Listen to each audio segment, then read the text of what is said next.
الحمد للہ رب العالمین والصلاة والسلام علی سید المرسلین۔ وضو کا طریقہ: کعبۃ اللہ شریف کی طرف منہ کر کے اونچی جگہ بیٹھنا مستحب ہے۔ وضو کے لیے نیت کرنا سنت ہے۔ نیت دل کے ارادے کو کہتے ہیں۔ دل میں نیت ہوتے ہوئے زبان سے بھی کہہ لینا افضل ہے، لہذا زبان سے اس طرح نیت کیجئے کہ میں حکم الہی، اللہ کا حکم بجا لانے اور پاکی حاصل کرنے کے لیے وضو کر رہا ہوں۔ بسم اللہ کہہ لیجئے کہ یہ بھی سنت ہے، بلکہ بسم اللہ والحمد للہ کہہ لیجئے کہ جب تک باوضو رہیں گے فرشتے نیکیاں لکھتے رہیں گے۔ اب دونوں ہاتھ تین بار پہنچوں تک دھوئیے، نل بند کر کے دونوں ہاتھوں کی انگلیوں کا خلال بھی کیجئے۔ کم از کم تین مرتبہ دائیں بائیں اوپر نیچے کے دانتوں میں مسواک کیجئے اور ہر بار مسواک کو دھو لیجئے۔ حجت الاسلام امام محمد غزالی رحمۃ اللہ تعالی علیہ فرماتے ہیں، مسواک کرتے وقت نماز میں قرآن مجید کی قرأت اور ذکر اللہ کا ذکر کرنے کے لیے منہ پاک کرنے کی نیت کرنی چاہیے۔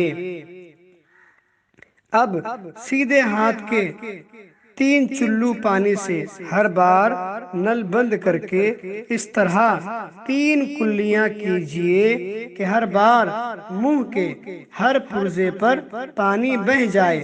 اگر روزہ نہ ہو تو غرغرہ بھی کر لیجئے۔ پھر سیدھے ہی ہاتھ کے 3 چلو، اب ہر بار آدھا چلو پانی کافی ہے، سے ہر بار نل بند کر کے 3 بار ناک میں نرم گوشت تک پانی چڑھائیے، اور اگر روزہ نہ ہو تو ناک کی جڑ تک پانی پہنچائیے۔ اب نل بند کر کے الٹے ہاتھ سے ناک صاف کر لیجئے اور چھوٹی انگلی ناک کے سوراخوں میں ڈالیے۔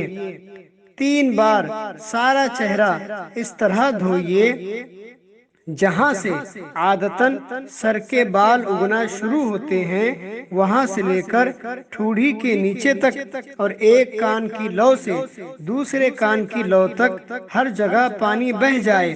اگر داڑھی ہے اور احرام باندھے ہوئے نہیں ہیں تو نل بند کرنے کے بعد اس طرح خلال کیجئے کہ انگلیوں کو گلے کی طرف سے داخل کر کے سامنے کی طرف نکالیے۔ پھر پہلے سیدھا ہاتھ انگلیوں کے سرے سے دھونا شروع کر کے کوہنیوں سمیت 3 بار دھوئیے۔ اسی طرح پھر الٹا ہاتھ دھو لیجئے۔ دونوں ہاتھ آدھے بازو تک دھونا مستحب ہے۔ اکثر لوگ چلو میں پانی لے کر پہنچے سے 3 بار چھوڑ دیتے ہیں کہ کوہنی تک بہتا چلا جاتا ہے۔ اس طرح کرنے سے کوہنی اور کلائی کی کروٹوں پر پانی نہ پہنچنے کا اندیشہ ہے، لہذا بیان کردہ طریقے پر ہاتھ دھوئیے۔ اب چلو بھر کر کوہنی تک پانی بہانے کی حاجت نہیں، بلکہ بغیر اجازت صحیحہ ایسا کرنا یہ پانی کا اسراف ہے۔ اب نل بند کر کے سر کا مسح اس طرح کیجئے کہ دونوں انگوٹھوں اور کلمے کی انگلیوں کو چھوڑ کر دونوں ہاتھ کی 3 انگلیوں کے سرے ایک دوسرے سے ملا لیجئے، اور پیشانی کے بال یا کھال پر رکھ کر کھینچتے ہوئے گدی تک اس طرح لے جائیے کہ ہتھیلیاں سر سے جدا رہیں۔ پھر گدی سے ہتھیلیاں کھینچتے ہوئے پیشانی تک لے آئیے۔ کلمے کی انگلیاں اور انگوٹھے اس دوران سر پر بالکل مس نہیں ہونے چاہیے۔ پھر کلمے کی انگلیوں سے کانوں کے اندرونی سطح کا اور انگوٹھوں سے کانوں کی باہری سطح کا مسح کیجئے، اور چھنگلیاں یعنی چھوٹی انگلیاں کانوں کے سوراخوں میں داخل کیجئے اور انگلیوں کی پشت سے گردن کے پچھلے حصے کا مسح کیجئے۔ بعض لوگ گلے کا اور دھلے ہوئے ہاتھوں کی کوہنیوں اور کلائیوں کا مسح کرتے ہیں، یہ سنت نہیں ہے۔ سر کا مسح کرنے سے پہلے ٹوٹی اچھی طرح بند کرنے کی عادت بنا لیجئے۔ بلا وجہ نل کو کھلا چھوڑ دینا یا ادھورا بند کرنا کہ پانی بہتا رہے یا ٹپکتا رہے گناہ ہے۔ اب پہلے سیدھا پھر الٹا پاؤں ہر بار انگلیوں سے شروع کر کے ٹخنوں کے اوپر تک، بلکہ مستحب ہے کہ آدھی پنڈلی تک 3 بار دھو لیجئے۔ دونوں پاؤں کی انگلیوں کا خلال کرنا سنت ہے۔ خلال کے دوران نل بند رکھیے۔ اس کا مستحب طریقہ یہ ہے کہ الٹے ہاتھ کی چونگلیاں سے سیدھے پاؤں کی چونگلیوں کا خلال شروع کر کے انگوٹھے پر ختم کیجئے، اور الٹے ہی ہاتھ کی چونگلیاں سے الٹے پاؤں کے انگوٹھے سے شروع کر کے چونگلیاں پر ختم کر لیجئے۔ حجت الاسلام امام محمد غزالی رحمۃ اللہ تعالی علیہ فرماتے ہیں، ہر عضو دھوتے وقت یہ امید کرتا رہے کہ میرے اس عضو کے گناہ نکل رہے ہیں۔ دھونے کی تعریف کے بارے میں فرمایا گیا، کسی عضو کو دھونے کے یہ معنی ہے کہ اس عضو کے ہر حصے پر کم از کم 2 قطرے پانی بہہ جائے۔ صرف بھیگ جانے یا پانی کو تیل کی طرح چپڑ لینے یا 1 قطرہ بہہ جانے کو دھونا نہیں کہیں گے۔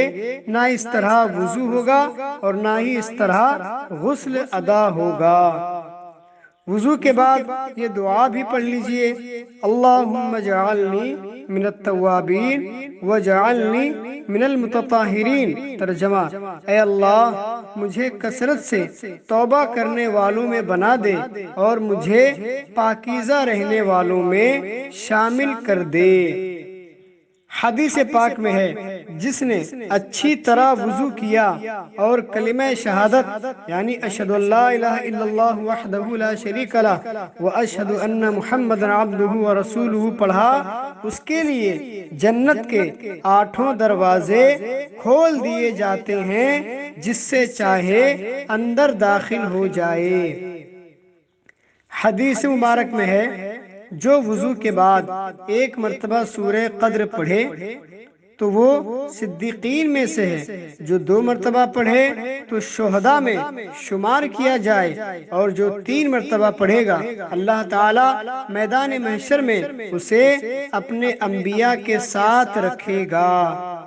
جو وضو کے بعد آسمان کی طرف دیکھ کر سورہ انا انزلناہ فی لیلۃ القدر پڑھ لیا کرے، انشاءاللہ اس کی نظر کبھی کمزور نہ ہوگی۔ وضو کے 4 فرائض ہیں، پہلا چہرہ دھونا، دوسرا کوہنیوں سمیت دونوں ہاتھ دھونا، تیسرا چوتھائی سر کا مسح کرنا، چوتھا ٹخنوں سمیت دونوں پاؤں دھونا۔ وصلی اللہ تعالی علی خیر خلقہ محمد وعلی آلہ واصحابہ۔